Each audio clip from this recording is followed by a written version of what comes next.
ప్రపంచంలోనే రెండవ అతిపెద్ద మహాశివుని విగ్రహం ఉన్న మురుడేశ్వర ఆలయం గురించి తెలుసుకుందాం. ఈ ఆలయం కర్ణాటక రాష్ట్రంలోని ఉత్తర కన్నడ జిల్లా భాట్కల్ అనే పట్టణంలో ఉంది. ఈ ఆలయానికి మూడు వైపులా అరేబియన్ సముద్రం ఆనుకుని ఉంటుంది. కందుకా కొండపై నిర్మించిన ఈ ఆలయం ప్రపంచంలోనే రెండవ ఎత్తైన శివుని విగ్రహంగా ప్రసిద్ధి చెందింది. ఈ విగ్రహం ఎత్తు 123 అడుగులు. ఈ విగ్రహంపై సూర్యకిరణాలు పడితే అది మెరుస్తుంది.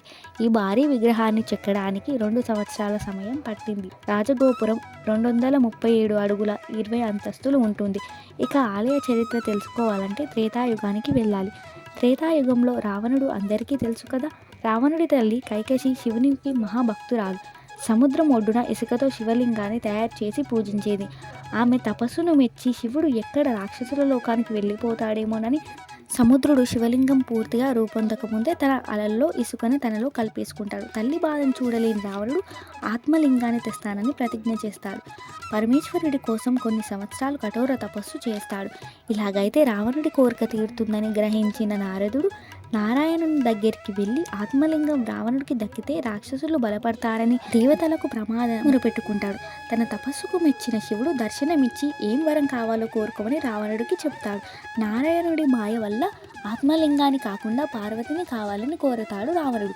మాట ఇచ్చాక తప్పకూడదని శివుడు తదాస్తు అంటాడు. ఆ తర్వాత రావణుడు తిరిగి లంకకు వెళ్తుండగా నారదుడు వచ్చి తనతో ఉన్నది ఖాళీ అని, పార్వతి పాతాళంలో ఉంది అని చెప్తాడు. దాంతో రావణుడు పాతాళలోకానికి వెళ్ళి పార్వతి అని భ్రమపడి మండోదరిని వివాహం చేసుకొని తన రాజ్యానికి వెళ్తాడు.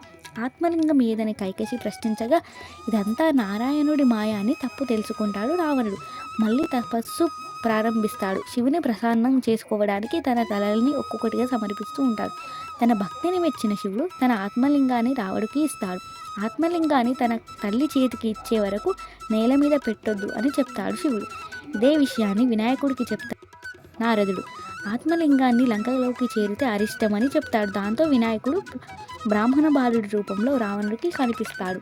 ఆత్మలింగాన్ని కింద పెట్టకూడదని రావణుడు ఆ బాలుడిని పిలిచి సంధ్యా సమయం అయ్యింది, సంధ్యావందనం చేసుకొని వస్తాను, అంతవరకు ఈ ఆత్మలింగాన్ని కింద పెట్టకుండా చేతిలోనే ఉంచమని అడుగుతాడు. అయితే ఆ బాలుడు 3 సార్లు పిలుస్తాడు. రాకుంటే కింద పెట్టేసి వెళ్తాను అని చెప్తాడు. ఆ పిల్లవాడు చెప్పినట్టుగానే 3 సార్లు గబగబా పిలిచి కింద పెడతాడు. దాంతో కోపం వచ్చిన రావణుడు బాలుడి తలపైన కొడతాడు.